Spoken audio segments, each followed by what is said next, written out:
black family. Every one of you to the 5th annual Black History African American Unity Awareness Celebration Program. A few reasons, just a couple of reasons why I put this program together every year. My number one purpose is to bring unity amongst the black community and the rest of the community, particularly the African American community. That is my reason for doing this every year, and to educate our youth and community at large about black history. Another reason is due to the fact of the Armistead Act in reference to the Board of Education, how they are supposed to be educating our children in reference to black history, and they're not doing it. So this is the reason why I do this as well. I'm going to, I think it's only right that we open up in prayer, and with that, I'd like to bring on Reverend Clayton.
I would like to bring on our moderator.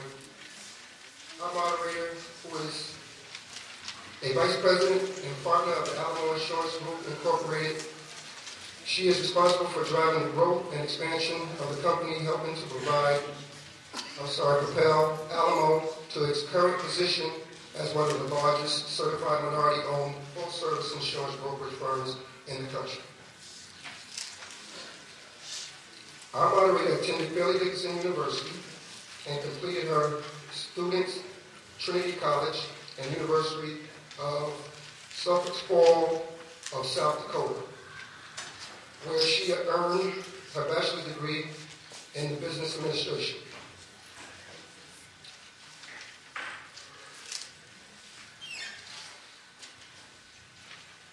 Our moderator is Governor Christie's statewide urban Governor Christie's statewide urban coalition. She is also New Jersey's Association of Women Business Owners. She is a lifelong member of the NAACP. She is elected to the School Board of Warren County, Director of the Warren County College Foundation.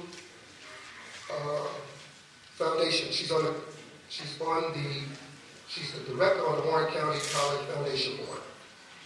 Our moderator for this evening is Tamisha D. Smith. I'm so glad to see so many beautiful faces in the audience this evening. Oh man, I know we had a slight late start, but I'm telling you, it is absolutely worth the wait. I mean,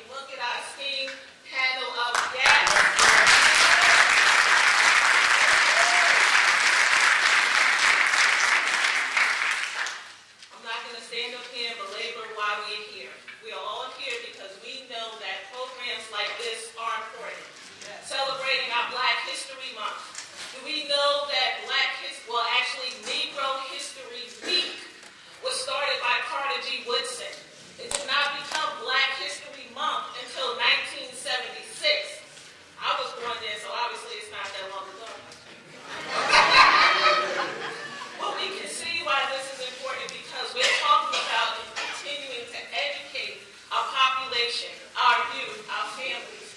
And that's why we're here today. One of the important things talking about education is our Homicide Commission that was started by our own Congressman Donald Kane, because we need to ensure that it's not only Black History Month, but that we make Black history an integral part of American history. Okay? So these programs are so important, and we're so glad to see you here this evening. Several of the things that we will be talking about this evening are church, how we need to maintain that foundation, politics, how you get involved, get elected to your school board, run for a council position, state assembly, legislature. We have to be able to make a difference. This 2010 census has showed us so much that the population in New Jersey, the dynamics of New Jersey, have changed alone. So we need to make sure that we stay involved to be able to make a difference. A lot of people may have seen me on Facebook, and I have a politicians or public figure page there. And one of the things that I always say when I end my notes is, get involved, make something happen. We can't sit on the sidelines anymore. We have to make sure that we stay involved to make sure that we educate our children and keep them abreast of what's going on, not only in our Black history, but our American history. Okay. So, without further ado, which is Reverend Kenneth Clayton. Reverend Clayton is the senior pastor at the St. Luke's Baptist Church of Paterson, New Jersey, where he is a native. Reverend Clayton is a graduate of Upsala College of East Orange, New Jersey, my hometown. He earned a Bachelor of Arts degree in Business Administration. He also graduated from the New York Theological Seminary, where he earned a master's degree in Divinity in 1997. He is presently pursuing the Doctor of Ministry degree from the Brunswick Theological Seminary. Under his leadership, St. Luke, his church, has continued to experience tremendous growth. The membership of the church has tripled, the operating budget has quadrupled, and the St. Luke's Church emphasizes worship, discipleship, fellowship, outreach, and service as primary purposes. He has served as an adjunct professor for Eastern Baptist Seminary Certificate in Christian Ministry Program. He is the recipient of numerous awards and citations, too numerous to even name. Among his many notable honors was his 2006 induction to the prestigious Martin Luther King Jr. Board of Preachers at Morehouse College in Atlanta, Georgia. And without further ado, Reverend Kenneth Clayton. Good evening. Excuse me, can we ask everyone in here who has the same, Ms. Smith for her kind introduction? I want to thank Jeffrey Dye. I think I want to thank Jeffrey for allowing me to be on this panel and share with you for a brief 2 or 3 minutes. I called him earlier, and I told him I was going to do something I don't do at church. I have to be very, very quick. I'm honored to be a part of the gathering tonight because the people of Passaic are people that I love and have come to know over many years. Some of them are part of our congregation, so I see some of them here, and I'm grateful for them. But to talk about the church is an important thing for me because the church, the Black church, has been and continues to be the lifeblood of the African-American community. Our moderator said a few moments ago, Debbie, she said something about that we know about understand how important Black history is to America. But they would really know American history without Black people. Black people have helped make America a strong and vibrant country that it is, that it continues to be. And the church played a significant role in that development and in that fruition. Oftentimes when we think of the Black church, we think of singing, preaching, praying, sweating, and having a good time. And the church has served as a place of social interaction and fellowship for its congregants, but the church is more than that. The second thing that we think of church is we often hear our brothers and sisters of other faith traditions talk about the Christian faith being the white man's religion. Because of that misnomer, many of us who are Christians sometimes live in fear or intimidation by the faith that we claim and to be our own. Not only help us understand, first of all, several things to help clear up those untruths. The first is that the Christian faith is not a white man's religion. There's a disbelief, there's another untruth that when the Europeans came to Africa and stole those kings and queens, those princes and princesses, and brought them to America, that they got Christianized here. When they were found in Africa, they already had a strong faith and belief in God. They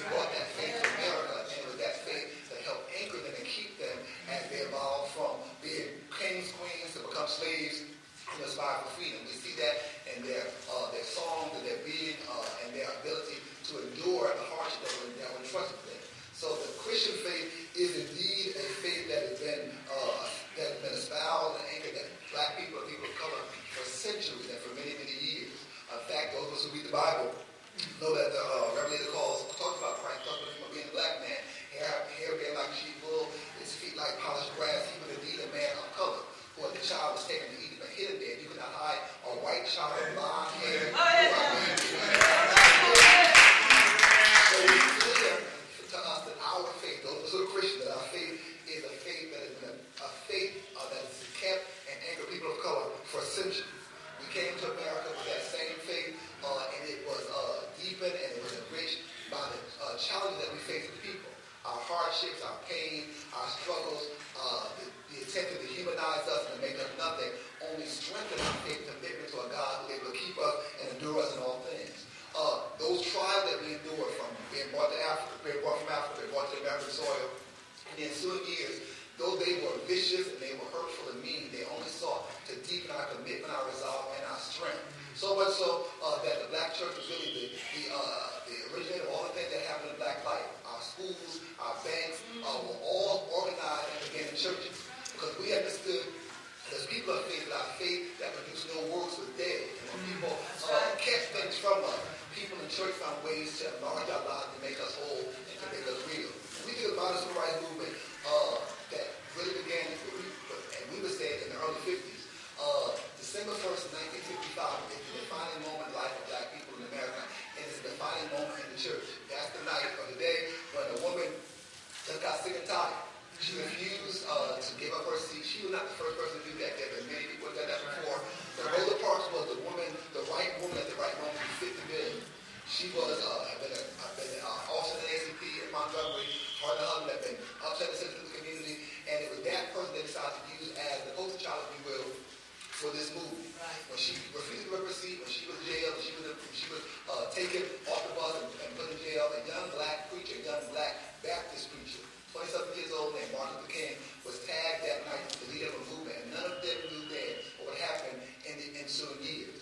That's important to understand that we talk about the Rosa Church that several years prior to that, Dr. King, he had studied or had been friends with a preacher whose name was T.J. Jemison, who was back in Louisiana, and had already sponsored the bus boycott. Dr. Jemison had served our convention, National Convention USA Incorporated, as his secretary and then as his president for many years. They were friends, and Dr. King learned how to put a movement like that together from Dr. Jemison. And for almost 1 year, the Montgomery buses were at a standstill because black people put their money where their mouths were. They were led by black preachers. It's important to understand that you cannot talk about the civil rights movement in any context without understanding the pivotal role of the black church. If there had been no church, there likely have been no movement. It was their faith in God that anchored them again and gave them strength and power to see what they saw, but to defy what they saw and know there could be a bright side somewhere, and that they were responsible for that bright side of their lives. So they organized, they connected, they came together, and they did shut the city down. Where the city was needed because they refused to be treated like less than human beings.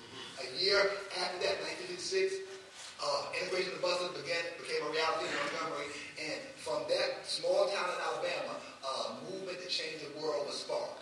Again, when you and I look at pictures of the civil rights movement, the 50s and the 60s, it's impossible to look at it and not see the pivotal role of the church. Martin Luther King, Ralph Abernathy, Andrew Young, Billy Cotton, Hosea Williams, the list goes on, Joe Lowery, Fred Shuttlesworth, when you get this Vivian, C.C. Vivian, the list goes on and on about people who led them, but they were all preaching. And we're going to understand what the church did, if we're going to try to discover what the church should be doing now, look at what the church did then. Church came together and united around significant causes. The hurt of our people, the pain of our people, the plight of our people. And they understood then, we should understand now, that the agency to redeem the world is the church. The church is to be the body of Christ in the world, the hand and feet of God, making the world better by who we are and by what we do. We diminish church now to singing, shouting, sweating, preaching, and praying.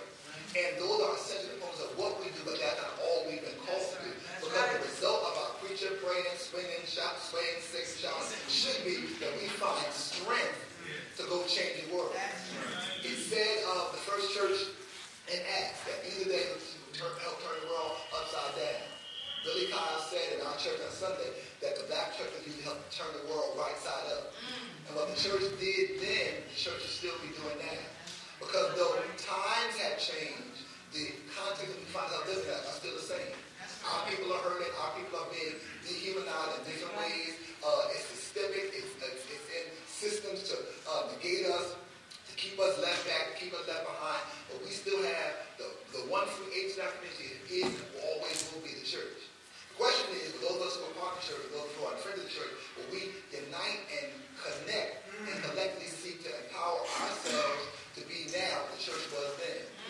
Many of you, I'm sure, like many of us who are people in church, we talk about what the church is not doing. If the church is impotent, if the church is incapable, if the church is failing, the people who sit in pews like you and I are not doing our job. Right. We can do and be what we should be, and those of you who are part of us will enable us to do that. It is our role and responsibility, our job, and our task to continue being what Christ said, the light of the world and the salt of the earth. There's an interesting passage in Scripture, and then I'm done. Matthew 27:22, where Jesus was on his way to die on Calvary's cross, and he found a black man. And the text says that his name was Simon of Cyrene. Cyrene is in Africa. He found a black man to carry his cross. A black man was called to carry the cross of Christ then, and the black church is called now to carry the cross of Christ. All right now. Change our program up just a little bit because we have a guest who is not here as of yet. And I know that you can tell from the program that we have moved, did not get selection from the Black History Choir as of yet. So we're going to put them after our next speaker, and we're going to get 2 selections from them back to back, so you better stay in your seats. Stay in your seats. All right, so our next guest speaker is Lawrence Hale. He is the chairman of the People's Organization for Progress in Newark, New Jersey. Organization for Progress is an organization of tireless fighters for justice for African American people on every front.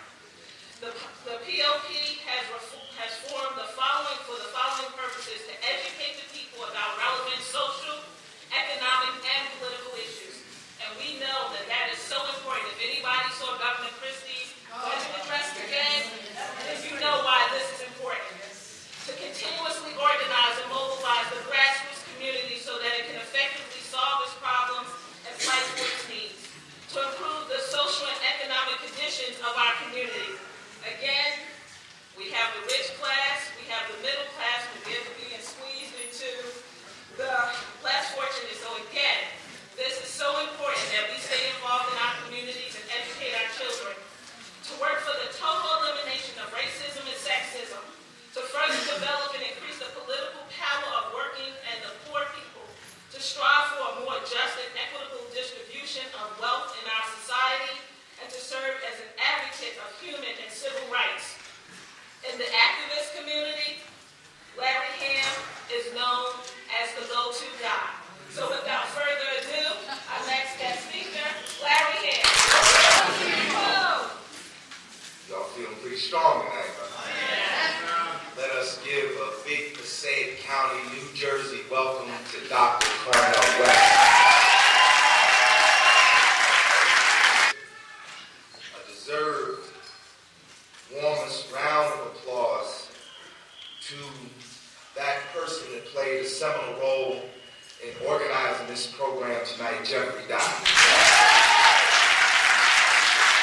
See my friend of some years, Dr. West, here tonight. I was asked, Jeffrey wrote my speech for me. I have it right here.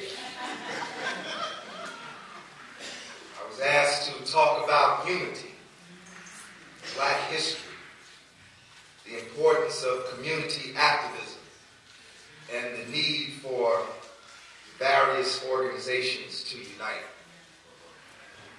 Before I address those topics, I just want to say, and this is also related to Black history, our community mourns the homegoing of a great activist from Passaic County, from Paterson, New Jersey, Brother Kamau Kalfani.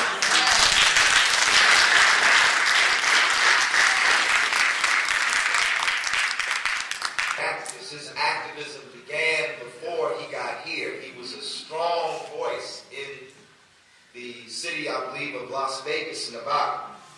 In fact, I met him just after he returned to New Jersey from Las Vegas. Many of you know him as the television host of the cable show, The Learning Tree, and the host of the radio program on WBAI of the same name, The Learning Tree. He was a Pan-Africanist, a Black nationalist, an internationalist, and an African spiritualist. And his passing on is a great loss to our community. But we pledge that in return for his tremendous contribution to our community, that we will continue to fight for justice in an even stronger way now that he is gone. I'm getting up in age now, just having my 57th birthday. I'm still glad to be here. Got up this morning, did 92 push-ups, 100 sit-ups, ran 3.3 miles. So I feel pretty good at 57. But I forgot his African name. My memory is not as sharp as it used to be. But I met him as Deacon Eddie Little. And he is here tonight. Give him a round of applause. And there has been an organization in this community. In fact, I'm no stranger to Passaic. With the things I have said when I've come here, I'm surprised I keep getting re-invited.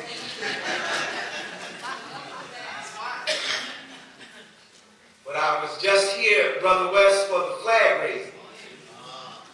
The Kassim Washington group, together with other organizations, they have an annual raising of the Black Liberation flag. So you can go to the Municipal Plaza, right down the street here. You'll see the American flag. You'll see the New Jersey flag. But you'll see the red, black, and green Black national flag.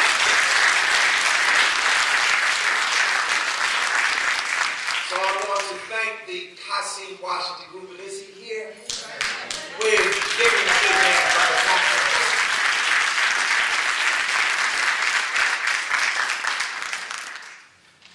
And of course, I mentioned him already, but I need to mention him again. I've known Jeffrey Dye for almost 10 years, maybe longer than that. I think maybe I met Jeffrey around the Million Man March. Y'all remember the Million Man March, right? In fact, I heard some people in Egypt were talking about a Million Man March, inspired by our Million Man March. But I think I actually met Jeffrey around the time of the Million Man March. And he has been a tireless fighter for justice, a community activist, and he's even run for office in this community. And I personally think that he would be a fine addition to any elected body in Passaic County. So I hope that you will support him in his efforts.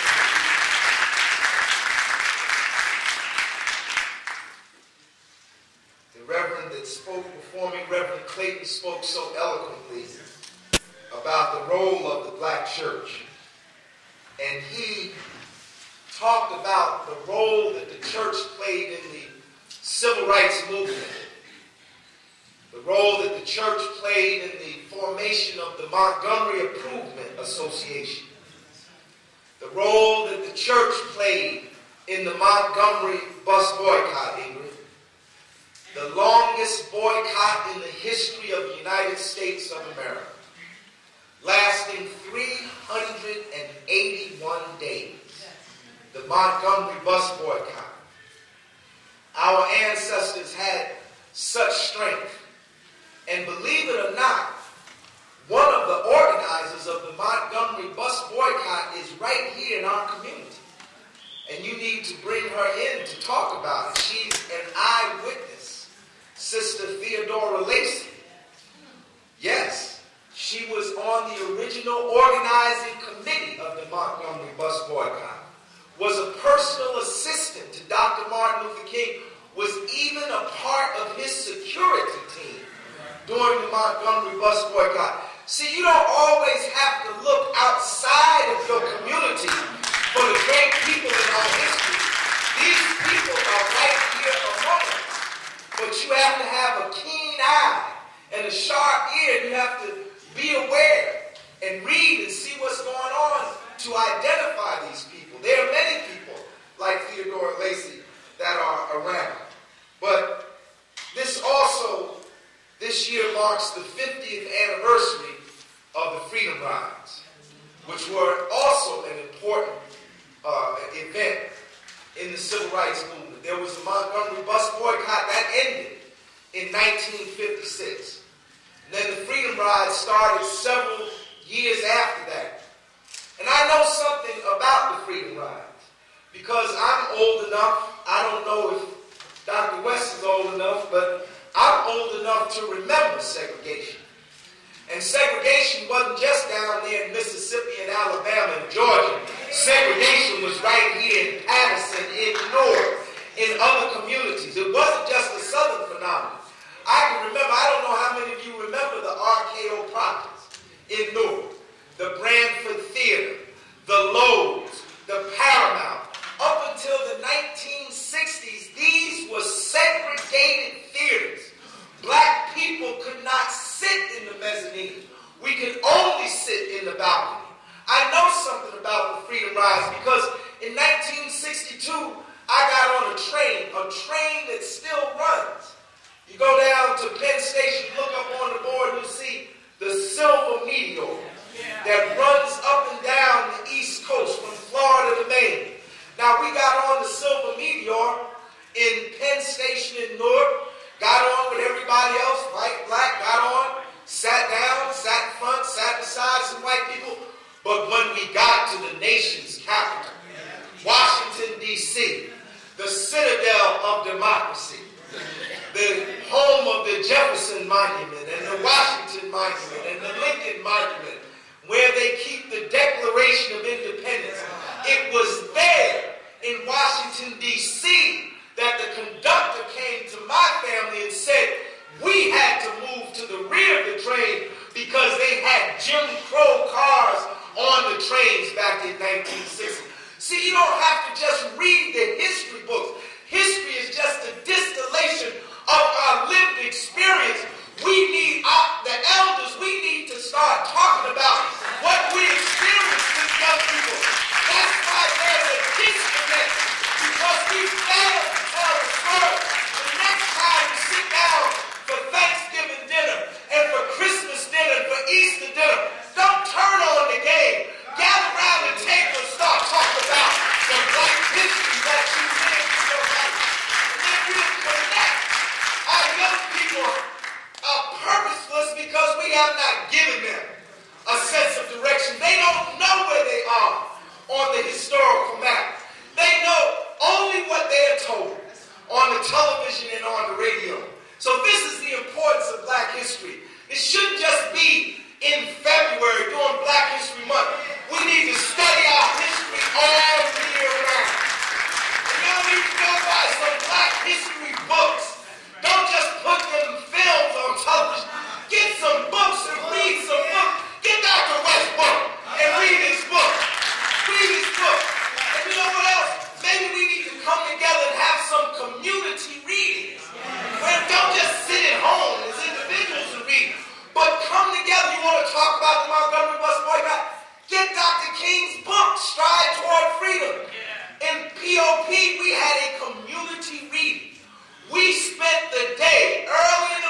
be another day off. In every cemetery around here, we got some graves of some black Civil War soldiers.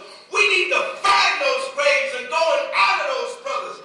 Right down there in Pennington, New Jersey, right outside of Princeton, they got what's called the African Cemetery. Why do they have an African cemetery in Pennington, New Jersey? Because when those black men's dead bodies were brought back from the Civil War, they couldn't be buried in the same cemetery with the white people. There was segregation from birth to death. So the black people went out and got their own piece of land and buried their soldiers there. And you can go there and you can read their headstones. And on their headstones, it tells you what they did. Infantryman, cavalryman, cannon master. They wanted you to know down through the ages the contribution that they made. Because this country didn't want to let go of slavery. It was too sweet. Too much money was being made. There was more money, more capital in slavery than there was in industrial and banking capital combined. It took a war, the greatest war this country ever fought. 600,000 people died. That's a terrible catastrophe. But that's what it took to end, to break the back of the slaveocracy. And we must never forget those black men that laid down their lives so that we might be a free people.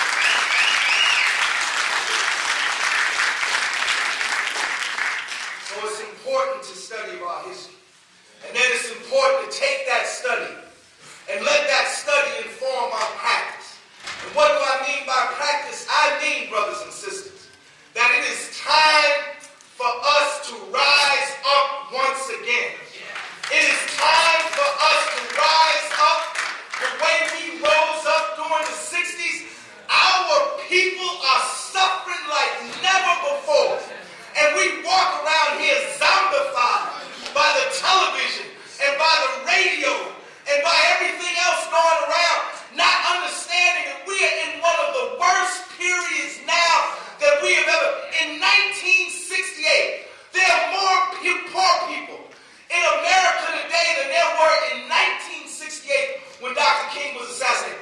More black people live in poverty today than in 1968 when Dr. King was assassinated. You see them people in Egypt marching, rising up. That's what we should be doing. We should be on the move like the people of Egypt. But let me tell you a secret. There are more poor people in America than there are in Egypt. There's a greater divide between the rich and the poor in America than there is in Egypt. So if the people of Egypt are rising up, what must we do? That's right. We must rise up too, brothers and sisters. We must build a movement, not like we had during the 60s, but a movement stronger than we had during the 60s. A movement rooted in our neighborhoods and rooted in our communities to transform this country. Our people have lost more wealth in the last 2 years. There have been 2 million home foreclosures. 1 million of those have been black families. Our communities are suffering from astronomical rates of unemployment. No other people would tolerate this. We have a 50% unemployment rate among black men between the ages of 18 and 35. Nobody else would tolerate it. We shouldn't tolerate it either. We shouldn't tolerate it either. So it's time for us to unite, brothers and sisters. It's time for us to get on the move. And all of our organizations that are off, doing their own thing, yes, we have different purposes and different tasks, but we got to come together. We got to come together. Whatever the differences are that are dividing us, those differences are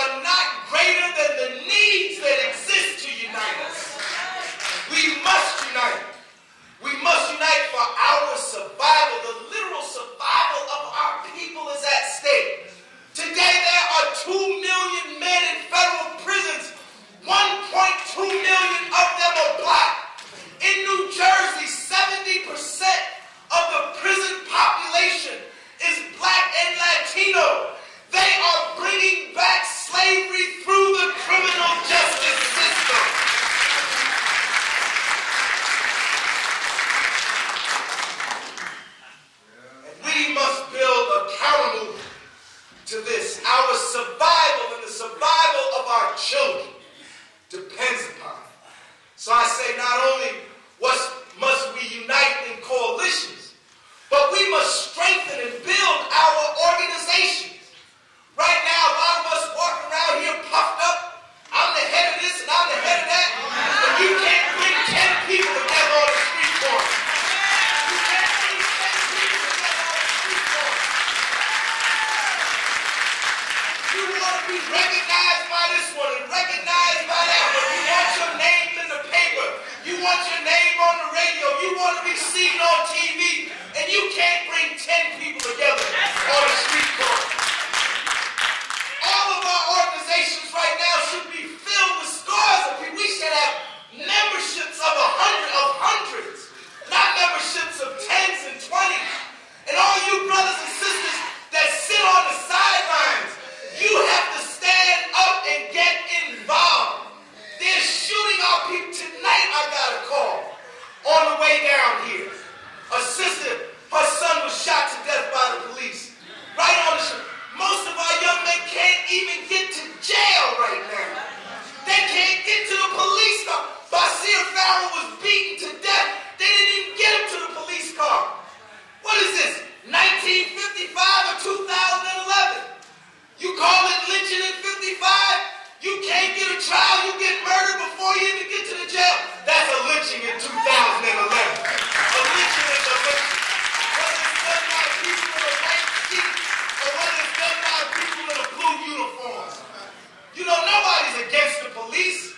All civilized societies have police. I'm a homeowner. If somebody's in my backyard, I'm going to call the police. It's not the first mistakes we ever made was to take the struggle out of the streets. We have to put the struggle back in the streets, brothers and sisters. There need to be demonstrations all up and down this state with these state budget cuts and these federal budget cuts and these attacks on workers' rights. This state should be on fire with protest. We need to take a leaf out of the people's notebook in Wisconsin. 100,000 have surrounded the state house in Wisconsin. We need to be on the move like those people. So this is our task. We can't stand by and let them cut our school budgets so we got 60 kids in the classroom. What kind of foolish? Who can teach under those conditions? That is a formula for failure. That is a formula for failure. They're attacking teachers, making teachers a villain. The teachers didn't cause this economic crisis. The bankers caused this economic crisis.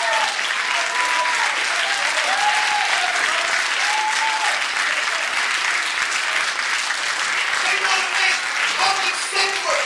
Somehow they want you to think that the sanitation workers are the enemy. Or the members of the CWA are the enemy. Or the members of AFSCME are not the enemy. They want to divide us. But we too smart for that now. We're not going to be divided like that.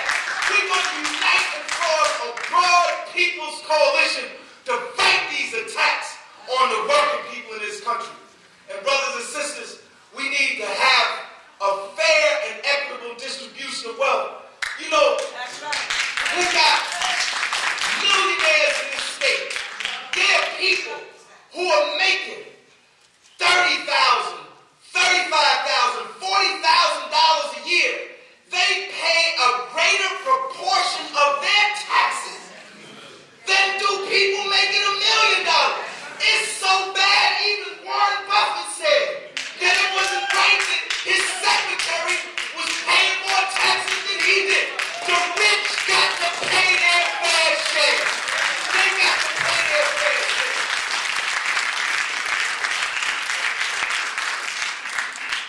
So, I don't want to talk too long. Come on, brothers.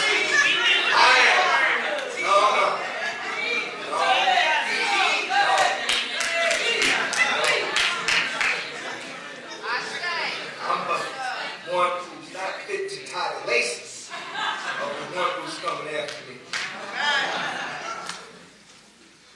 But brothers and sisters, you get my drift. We got to fight. We got to fight like never before. And I hope that this program tonight will come a greater commitment. When Jeffrey Dye calls a meeting, that you will be there. When Kassim Washington calls a meeting, you'll be there. When Eddie Little calls a meeting, you'll be there. When any of the freedom fighters in our community are trying to organize and mobilize, that you will be there. That's what we need. We need bodies. You know, we got a habit in our community. We let a few brothers and sisters work themselves to death. Work themselves out of the job. Work themselves into bad health. Work themselves out of their families because they are committed to our liberation. But it's not fair, just like it's not fair for the rich not to pay their fair share. It's not fair for you to reap the benefits of other people who struggle for you. That's not fair either. See, this fairness doctrine, it's got to be internal as well as external. You got to do your part. You know, you're going to have to not watch American Idol one night and go to the meeting. In this school right here, we got 1,000 students. If you counted one parent per child, that'd be 1,000 parents. You come to the PTA meeting, it'd be 12, 15 parents sitting up there, and then you wonder why they cut your budget. They cut your budget because they know they can get away with it. They cut your budget because they know you're not going to come to the PTA meeting.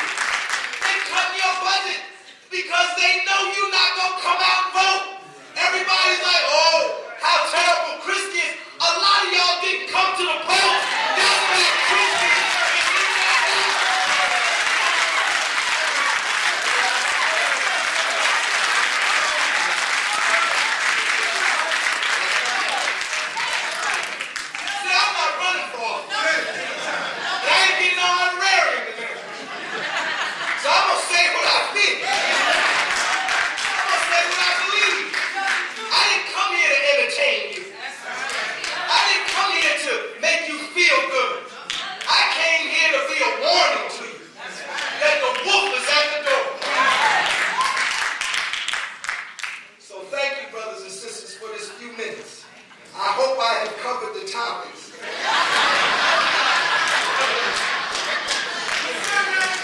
Jeffrey Dye outlined for me. And I look forward to hearing Brother Cornel West tonight. Power to the people.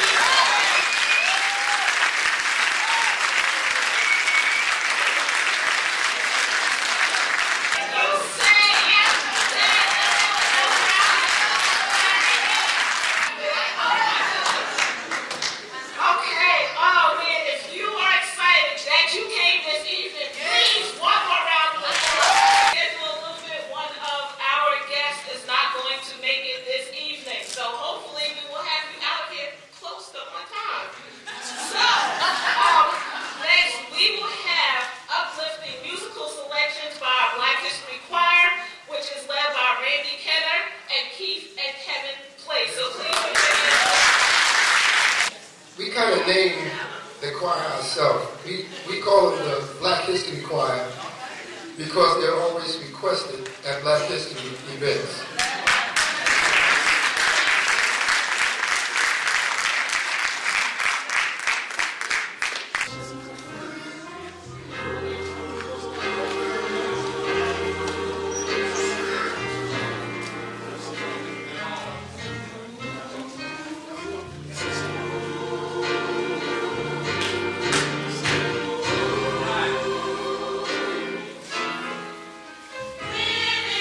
Oh!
his childhood.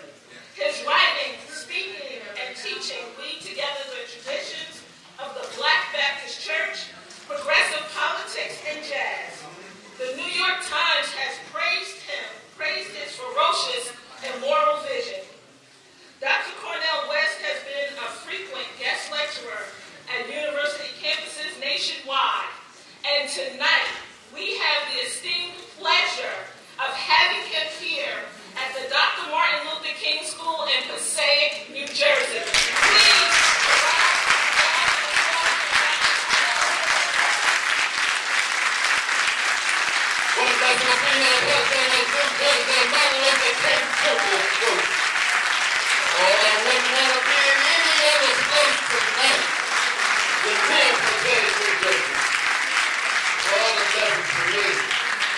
What a blessing for me to be here. Oh, listen, I appreciate each and every one of you for coming out tonight. I know that it's a cold night in the middle of the week, but it's warm in here. There is a sweet spirit in this place. And it has so much to do with my dear brother, Jeffrey Dye. Give him a hand. Give him a hand.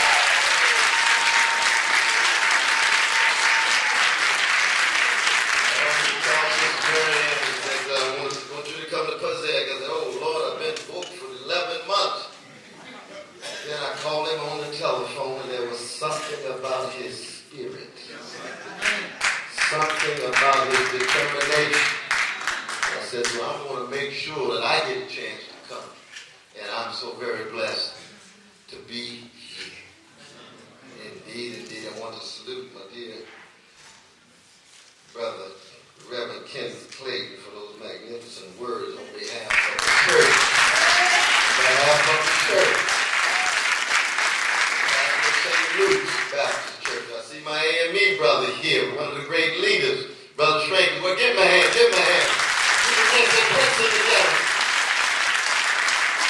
Very important to acknowledge all of our various institutions.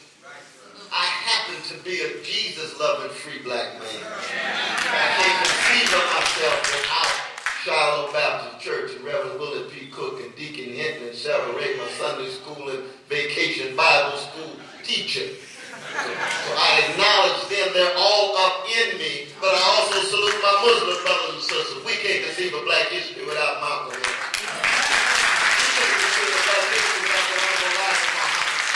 We can't talk about black history without talking about the Honorable Minister Louis Farrakhan. Talk about a community. We got some black Jewish brothers and sisters in the synagogue. We salute them as well. Black Buddhists like the great Bell Hooks, one of the great women of letters. We salute that tradition as well.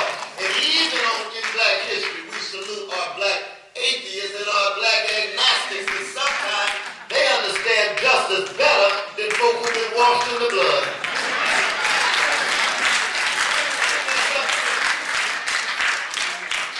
But we have to be honest and clear of from whence we come. From whence we come. And what can I say about my dear brother Larry Hammond?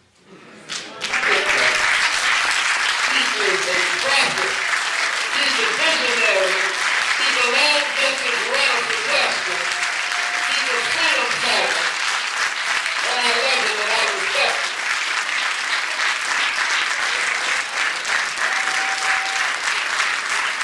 Go back almost 40 years to Princeton University. I met him when he was an undergraduate. Well, I'm 57. Black man in America still in my right mind most days.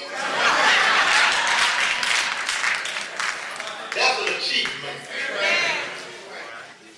But what I love about this brother is that he decided a long time ago, like myself, that he was going to be faithful unto death through the struggle for freedom.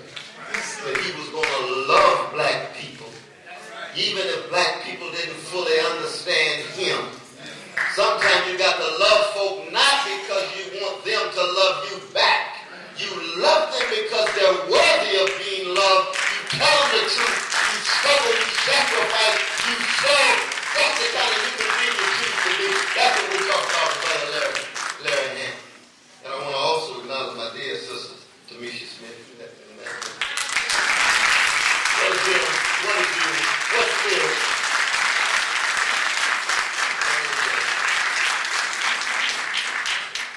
I want to thank Reverend Tiffany McCutcheon for singing that song. Oh, she sang that song so good. You went up on that high note. I've never heard that note.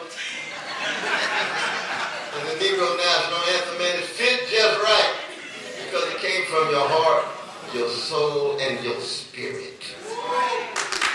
It reflected the lifting of every voice. Appreciate that. And last but not least, I want to salute the musicians. I don't know about you, but for me, music is in no way ornamental or decorative. It is constitutive of who I am. It's integral to who I am. I would have snapped long time ago if it wasn't for Luther Vandross. Long time ago if it wasn't for Aretha Franklin and Sarah Vaughan, Nina Simone and John Coltrane and the Bible, James and Theolonius Monk, and the Whisper and the Dramatics, and Russell Hubbard, Steve Rhythm. You can't talk about black history without learning how to lift your voice. There was a time in this country where all black people had were our voices. We had no control of land or territory, no rights or liberties whatsoever, no control over our bodies. Our bodies were economically exploited. Our women were economically exploited and systematically raped and violated. The only thing we had were our voices, and we would steal away at night to worship God in a nation that didn't allow black people to worship without white supervision, but viewing itself as the exemplar of religious liberty. Stole away at night to hold hands in a room shop. And somebody said, lift the voice, Brother Johnson. And he said, so lift your voice, Sister Lily Mae. All we got is your voice to articulate the dreams of emancipation.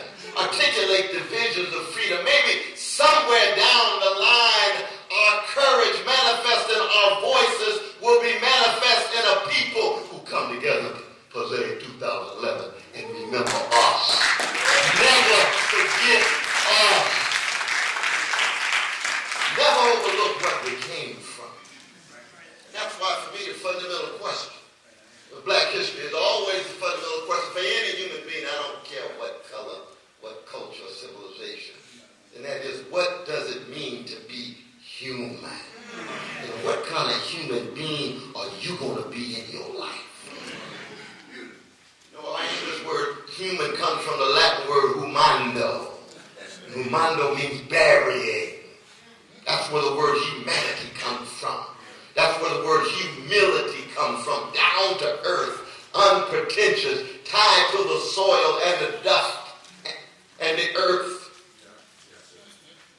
The question that black folk have been raising ever since the first Africans stepped off that slave ship, 52,400 slave ships between the 15th and the 19th century. The millions of bodies of precious Africans right now at the bottom of the Atlantic Ocean, those who didn't make it will never forget them. Stepped off the ship they were in, shackled, led to the slave auction. And they raising the question, in the face of the whirlwind of white supremacy called America, how will I preserve my humanity, my integrity, my dignity, and my magnanimity in the face of this sickness, this institutionalized pathology called slavery? And the question is, what does it mean to be human? What does it mean to be a featherless, two-legged, linguistically conscious creature born between urine and feces? That's who we are. I know I am who I am because somebody loved me. Somebody cared for me. Somebody attended to me. Somebody targeted me. And I wouldn't be here if it wasn't for the love push of my mama that got me out. That's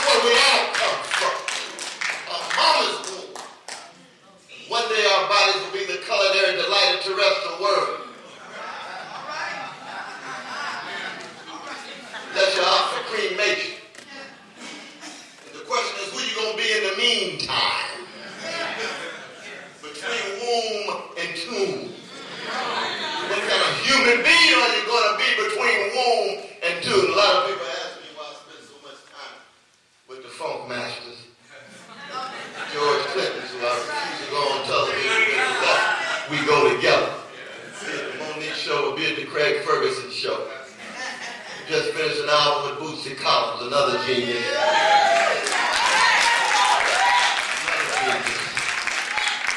Inconceivable without James Brown and Sly Stone and other funk masters. See, when you're talking about black history, you're talking about the funk. We all emerge in the funk. Our mama's womb. Blood, stinking skin. There's love, there's freedom, and there's sublimity in that funk.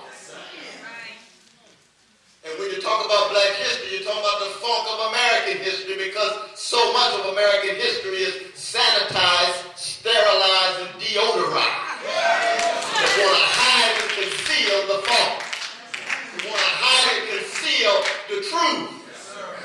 And black history is about the quest for unarmed truth, but the condition of truth is to allow suffering to speak, which means you got to attend to the funk. Come on, look at the U.S. Constitution. There's no reference to the institution of slavery that Brother Ham was talking about. Now, how you going to have a U.S. Constitution, 22% of the inhabitants of the 13 colonies are not just African slaves, but they are laborers who are generating the wealth that is a precondition for your democracy, and you make no reference to the institution that holds them. That's a deodorized document. Trying to hide the funk.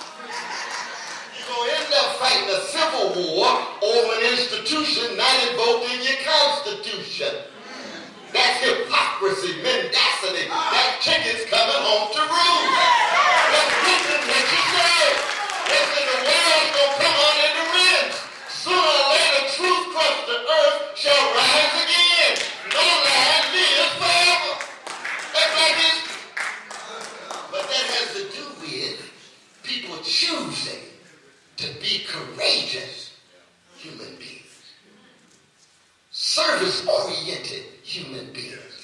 And finding joy in serving others. That's the only reason why we're here. If we didn't have 4 mothers and 4 fathers, we need more ancestral appreciation. 4 mothers and 4 fathers who loved enough, willing to serve enough in their quest for truth, allowing the suffering to speak and authorizing reality in such a way that was always over against the mendacity and lies of the mainstream.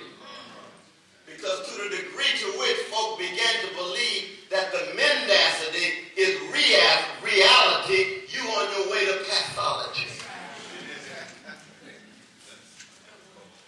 In pathology, what I mean is not just dysfunctional behavior, but I mean accepting the lie that you're less beautiful, less intelligent, less moral.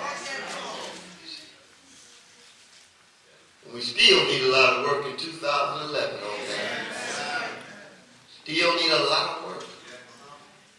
There's a connection between the quest for unarmed truth and the quest for unapologetic love. A genius from St. Louis named Donny Hathaway, another genius from Washington, D.C., named Roberta Flack, raised the question in the early 70s where he is. The love. Love is no plaything. For black history, justice is what love looks like in public. Because when you love folks, you can't stand the fact that they're being treated unjustly. You can't stand the fact that they're being treated unfairly. You've got to do something about it. Justice is not some abstract notion. It's a fire that you feel inside of your bones. And if you don't do something, the rocks are going to cry out. There was another genius named Otis Redding who sang a song called Try a Little Tenderness. Tenderness is what love feels like in private. And we need to be militants for tenderness. I hear the young folk these days over and over again, say my name, say my name, say my name. No, you need to slow down. You need to talk about some tenderness and kindness and sweetness and gentleness people who have been wounded and scarred and bruised. It's fundamental for a people who have been taught to hate themselves and often view themselves as not worthy of being loved or sacrificed for. Huey Newton experience when he walked behind the police, trying to police the police put the gun to his head, said, "We will shoot you." He said, "Shoot, I love the people." And black folk looked at him and said, "This Negro's crazy." Loves us that much that he would die for us. Martin the same way. Malcolm the same way. Fannie Lou the same way. Frederick Douglass the same way. Harriet Tubman, you going back 19 times? Maybe one to pray for him. No, I'm going back 18 more times. How come? Because I love him. That's what a love is. 2011, we've got a love deficit, a courage deficit. He's got a democracy deficit. And when you have a democracy deficit, you get oligarchy and plutocracy. The oligarchs on Wall Street, stealing, looting billions of dollars. And yet when they get in trouble, they go straight to the government and get welfare. $1.2 trillion of welfare. Poor folk have very little, cut off welfare in 1996. You're on your own. That's right. That's right. That's right. Double standard. Hypocrisy. Why? Courage deficit. Love deficit. Look at the new Jim Crow, the new slavery that Michelle Alexander talks about. The book you want to read. Sister Michelle Alexander, actually she's going to be at Princeton. She and I are going to have a wonderful dialogue. I think it's March the 8th, I think. Each one of you all are welcome. Be my special guest. Show up at Princeton and say, "Brother West told me to come." Let me live no matter what. That's right. Don't put say it, yeah, put say it, that's right. But our young people, what? They're not loved enough. They're not cared for enough. They're left dangling. They're rootless. We're not keeping track of them. You ask young folk these days, who's your role model? Oprah Winfrey. No, she's not your role model. She don't know you. You need a role model you can touch. You need a role model you can talk to. You need a role model you can share. But it's this culture of superficial spectacle of all the folk on television projecting themselves distant from what's going on the ground. Now, I'm not saying that she's not an inspiration. She is. She's an entrepreneurial genius. There's no doubt about that. Sometimes I wish and pray she had more political courage. We got work to do. All of us got work to do. Lil Wayne got work to do. Eric Chambers makes a song about Katrina. He's strong. Lollipop. I'm out of that. That's that superficial stuff, living on the surface, titillation and stimulation. I come from a tradition of the soul stirrers, Sam Cooke and Lou Rawls. They stir your soul so that you're able to become more courageous than you conceive of being, because like a Sankofa bird, it allows you to look back and be connected to the best of those that came before as you move forward. And that's what we need among our younger generation. Egypt is an inspiration. Yes, sir. But we haven't acknowledged enough in that Liberation Square. There were 200,000 copies in Arabic of the Montgomery story. So that Egypt itself connects to the best of black history and the black freedom struggle in the face of American terrorism called Jim Crow and James Crow.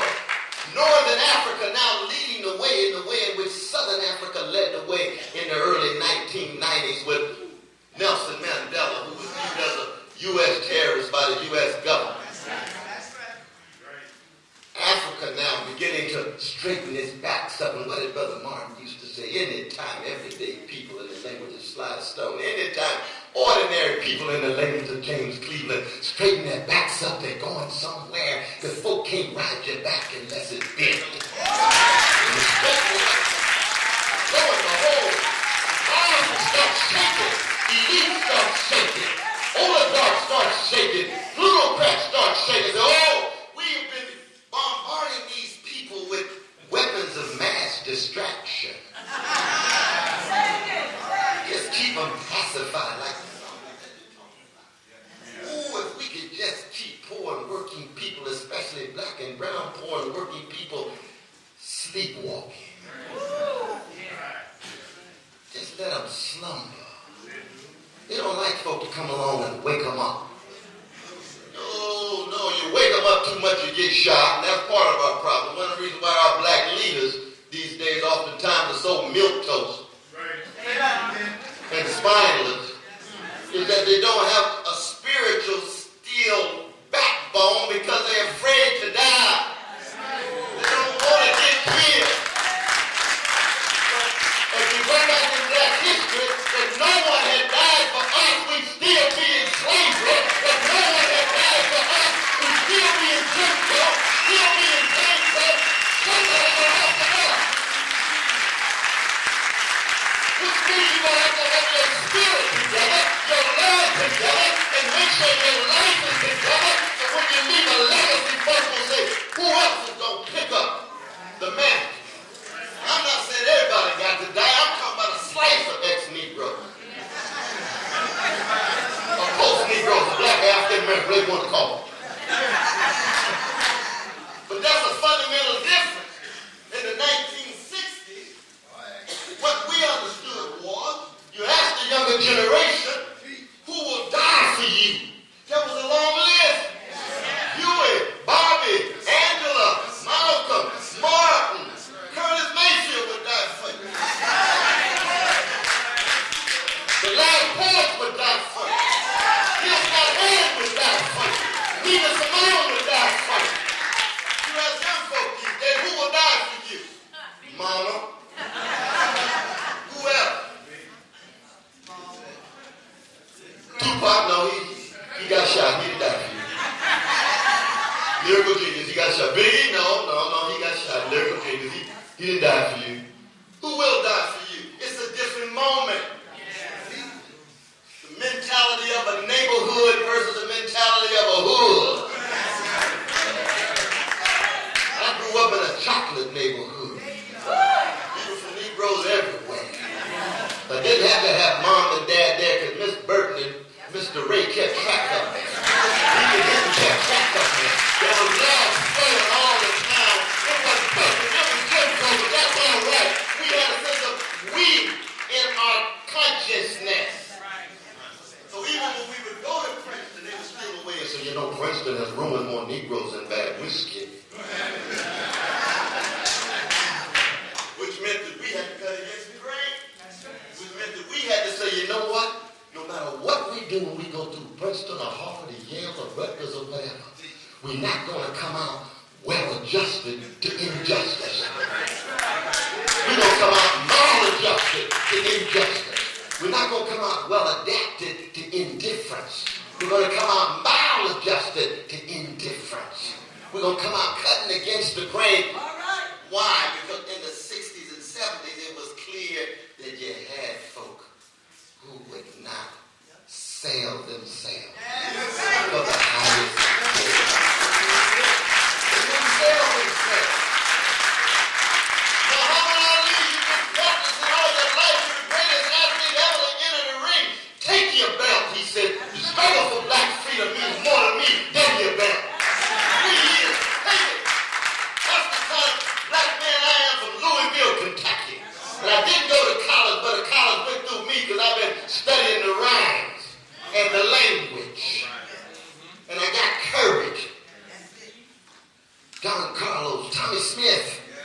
What you gonna do in Mexico in 1968 when Brother Martin's been shot down like a dog and the whole world got cameras projected every corner of the globe? What you gonna do, Brother Tommy? What you gonna do, Brother John? We gonna let the world know that we come from a people that recognize that even when we have athletic excellence, that's not enough. We don't want to just be successful, we want to be great. Because we know success ain't nothing but a form of idolatry. If it's just a matter of having become peacocks, people look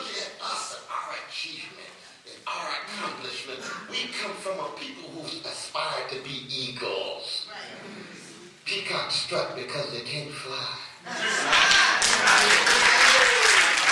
Eagles take off. And keep back. Now the folk catching the hail. They zero in on the folk being subjugated. And this is our problem these days with the younger generation. All of the struggles in the 60s and 70s, too often we've told our precious, priceless young brothers and sisters, we want you to be successful. We haven't told them we want you to be great. And their understanding of success, materialistic, hedonistic, fleeting pleasures, narcissistic, I. Look at my achievement, my account. I'm the first black, I'm the first so-and-so. Fine, how your cousins doing? How's your partners doing that you grew up with? Have you forgot about them? Do you recognize that even your success is predicated on the greatness of those who came before you? Wouldn't be there if folk hadn't sacrificed for you. And that's why we need a renaissance. This is why Egypt and Tunisia, Libya is so very important. This is why Madison, Wisconsin is very important. Sly Stone in the background saying, stand. In the end, you still be you, one who's done all the things you set out to do. Stand. There's a midget standing tall and the giant beside him about to fall. Stand, you've been sitting much too long. There's a permanent crease in your right and wrong. That's Sylvester Stewart. That's Sly Stone in 1970. 41 years later, now it comes back. And it's time for us to more protractedly, more collectively take a stand. This is the moment. This is why black history is so very important. Not just for the nation, not just for black people, but for the world. Black people have taught the world great vision and great lessons. Look at 9/11. First time in the history of the nation, all Americans feel unsafe, unprotected, subject to random violence, and hated for who they are. I said to be black in America for 400 years. Unsafe, unprotected, subject to random violence, hated for who you are. That ain't nothing new. We are veterans of terrorism. People don't intimate time for terrorism. What do you think 244 years of slavery was? What do you think 90 years of Jim and Jane Crow every turn of hell? Days for 45 years, there was some man or woman or child swinging from some tree that southern fruit the southern trees bear that the great Billie Holiday say about our Jewish brother Maripol writing the lyrics. What do we do in the face of terrorism? Frederick Douglass, what you got to say about American terrorism? You want to terrorize others? No, I want freedom for everybody. Ida B. Wells Barnett. What are you going to say in the face of Jim and Jane Crow, American terrorism? You want a Jim Crow white brothers and sisters? No, I want rights and liberty for everybody. But what does America do when they get terrorized? We're going to hunt down like cockroaches. Who do they think they are? We'll crush them in a second. We still dropping drones this very moment in Pakistan, killing innocent people, saying we after the Al-Qaeda. We spent $500 billion trying to find Bin Laden. We wiped out poverty 50 times in America. Still he's calling the truck. Still he's calling the truck. And what the country doesn't want to raise the issue is the pressure of the country. Black people, after 400 years of terrorism, decided not to create a black Al-Qaeda. Ain't that something? He could have. Oh yeah, but Emmett Till's mother stepped to the left turn in Chicago.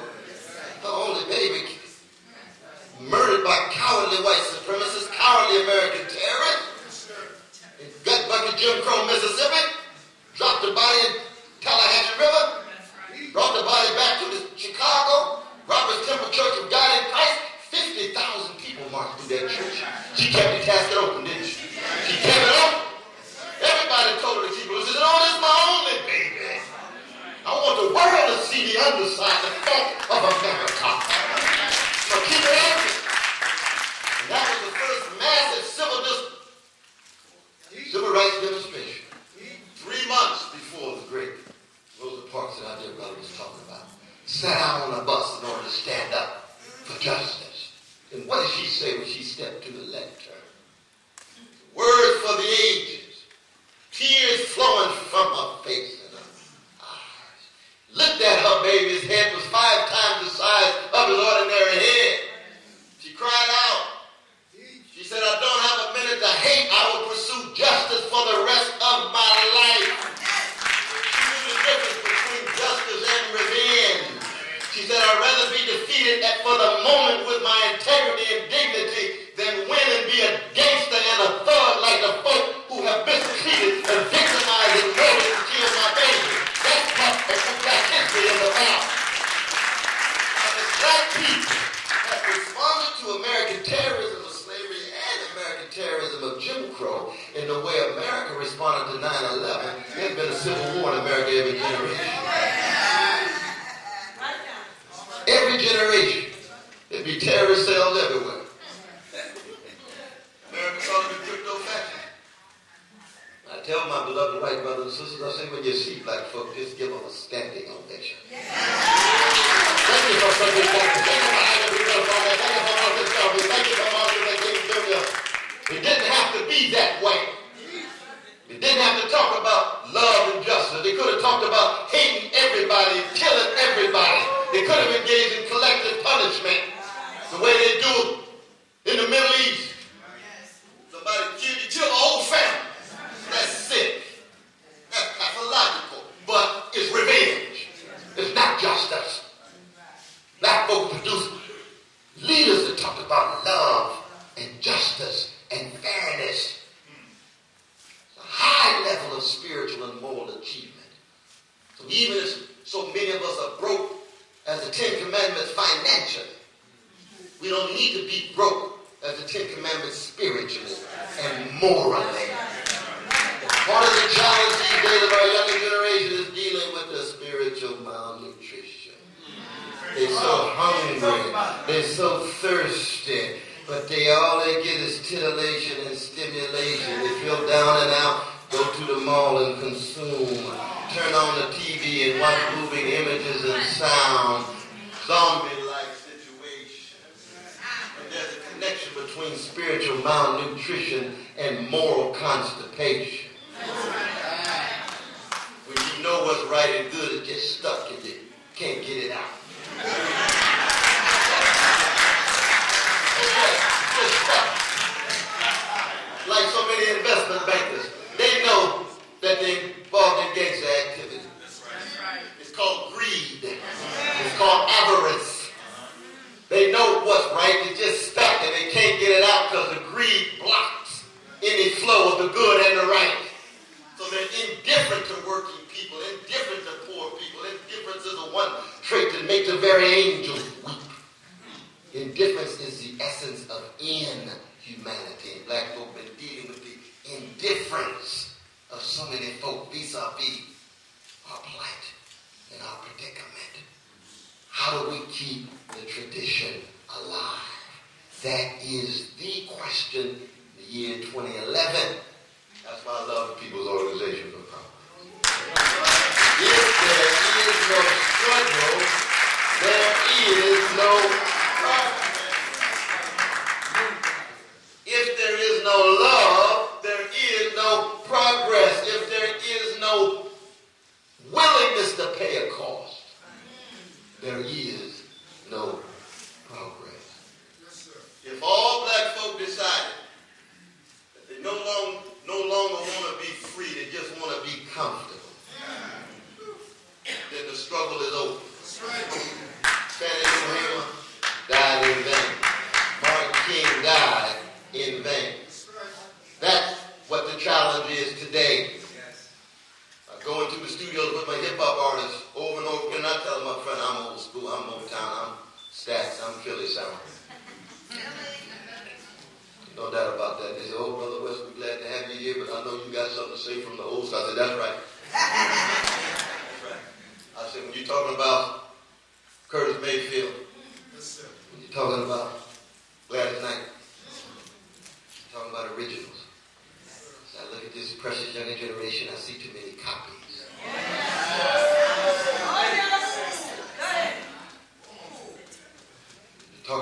great artist, Sarah Vaughan, Coltrane again, talking about those who found they could find their voice. I look at too many young folk, loving to death, see too many echoes.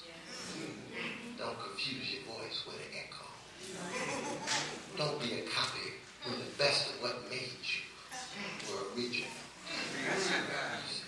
Don't be an imitation. You can be a creation of something new.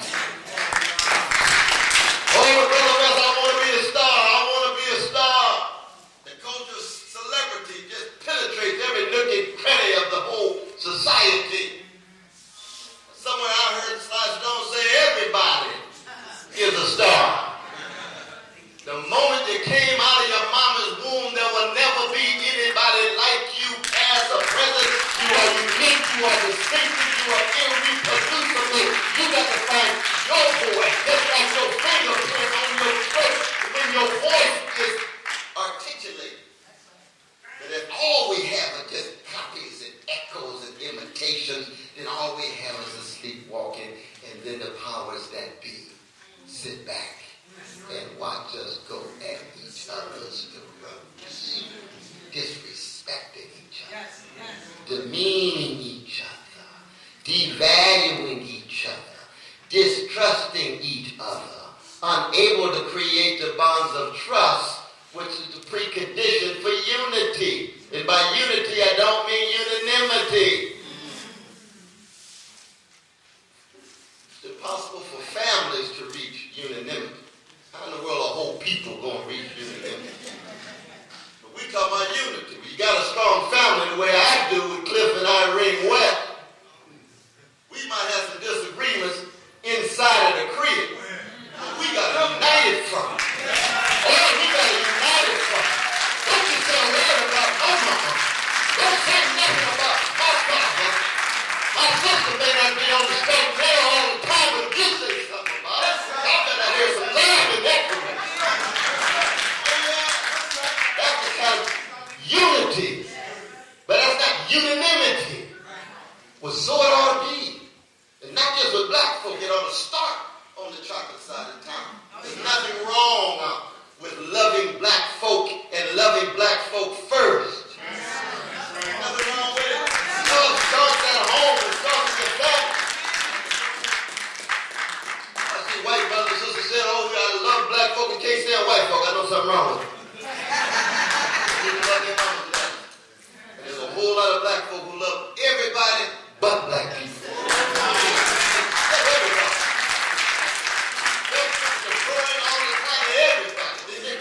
And Jamal, and you look like somehow they less than you. That's sick and pathological too. The best of black history is the love starts on the chocolate side of town, and we have spillover love.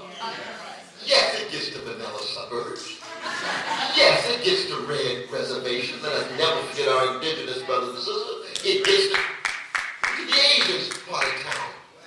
It gets to the brown barrios too. We've always been a people who began with R-O-O-T-S, our roots, that then catapult us with our R-O-U-T-E-S, the routes that we take. The international people, cosmopolitan people, embracing people across all kinds of racial, national, gender boundaries, but it's because of the strength that we got in our roots. That's what black history is all about. And do we have what it takes? All I know is I have decided a long time ago. The military budget is $865 billion, more than all the other nations in the world combined. China second got $65 billion military. $65 billion for the military. We got $875. We already spent $1 trillion in Iraq. Got an education program of $4 billion, race to the top. As if education is a race rather than a right. $4 billion for a whole program, $4 billion in 3 weeks in Afghanistan. That's one priority.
He loves you.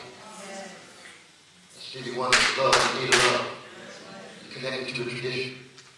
Instead of fear, we want hope. 2 years later, where do we stand?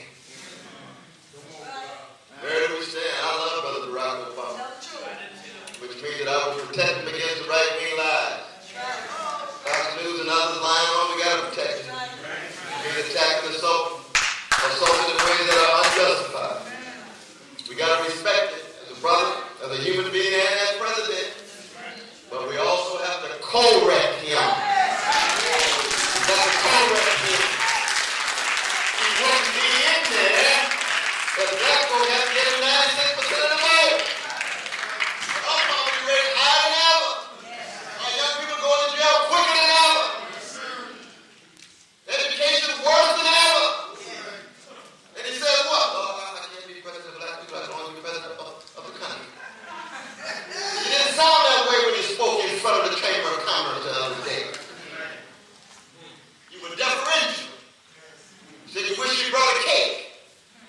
He said, I'm going to make it back to you.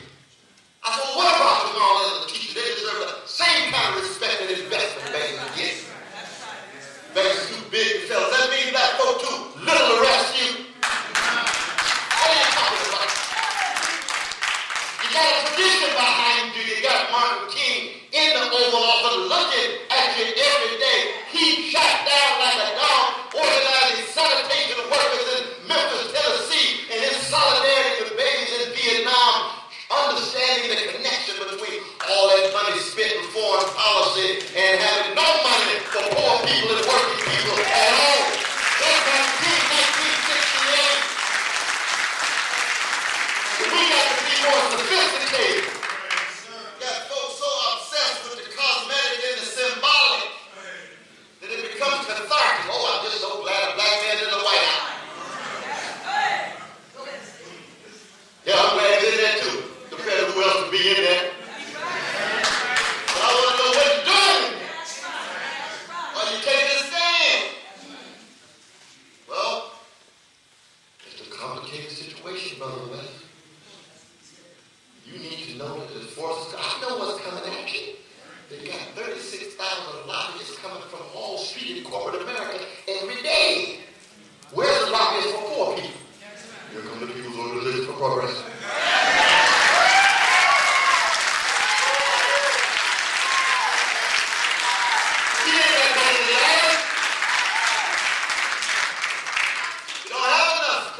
Brought to bear. So Brother Wesley saying all these critical things about the brother, all black people need to come together under all circumstances. Really? Yes, that's right. All of us are cracked vessels. Just trying to love our crooked neighbor with our crooked heart. And all of us need protection. We need deep respect. And we need courage. You all see me out on the corner on Friday night.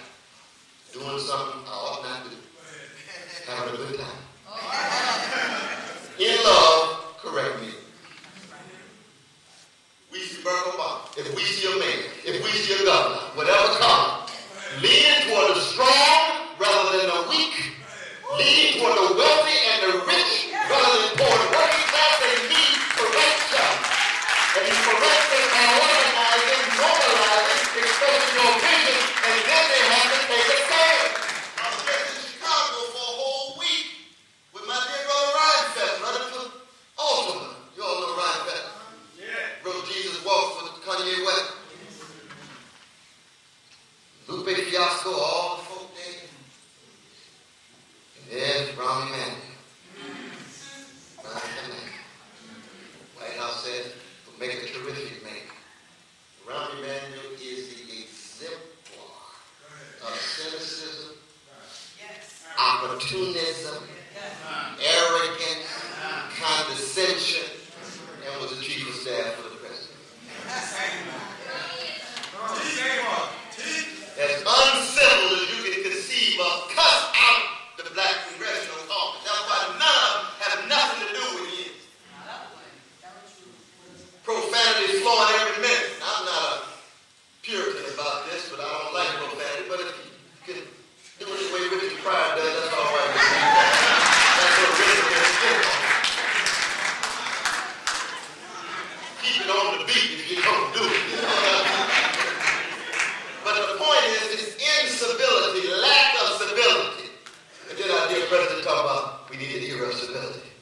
start with your own chief of staff. This is the kind of honest dialogue we need. Keeping the love in it. Because all of us can change and be better. Let us never forget there was a gangster named Malcolm Little. He was on the corner, pimping the sisters in a way they ought to be ashamed of himself. And he went to a sale, and he encountered a love from an Honorable Elijah Muhammad. Transformed that little Negro, red-headed Negro, into a full-fledged freedom fighter called him Malcolm X. And lo and behold, nobody gave up on that Malcolm Little in such a way that he would have impact even on Christians like myself, who might not be into Muhammad as much as he is, but that's all right when it comes to the black community unified, because we're still talking about the love and the justice and the fairness. And I can always see the love in Brother Malcolm's soul and in his language, even if I didn't agree with everything. That's a transformation. And the Malcolm can change. As big a gangster as he was when he was Malcolm Little, then all of